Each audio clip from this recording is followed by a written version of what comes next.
দেশে এখনো স্নাতক ডিগ্রিধারীদের ৩ জনের ১ জন বেকার। সবচেয়ে বেশি বেকার ঢাকা বিভাগে। এই বিভাগে বেকার আছে ৬,৮৭,০০০। পরিসংখ্যান ব্যুরোর সর্বশেষ শ্রম শক্তি জরিপে উঠে এসেছে এই চিত্র।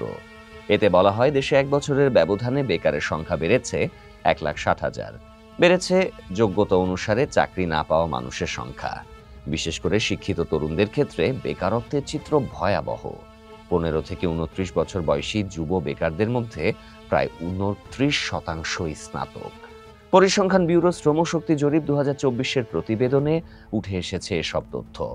প্রতিবেদন বলছে, দেশে ১ বছরের ব্যবধানে বেকারের সংখ্যা বেড়েছে ১,৬০,০০০।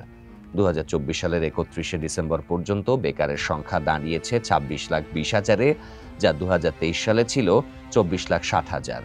অন্য যে কোনো বিভাগের তুলনায় চাকরির খোঁজে ঢাকাতেই বাস করেন বেশিরভাগ বেকার, বেশিরভাগই আবার উচ্চশিক্ষিত। প্রতিবেদনে দেখা গেছে, শ্রমবাজারে নিরক্ষর শ্রমিকের সংখ্যা দাঁড়িয়েছে ১,৩০,০০,০০০। এই নিরক্ষর কর্মশক্তির দেশে অর্থনীতির উৎপাদনশীলতা তৈরি করছে বড় সীমাবদ্ধতা। বিশেষ করে শিল্প ও সেবা খাতে দক্ষতা ঘাটতির কারণে অনেকে কাজ পেলেও উচিত মূল্য পাচ্ছেন না।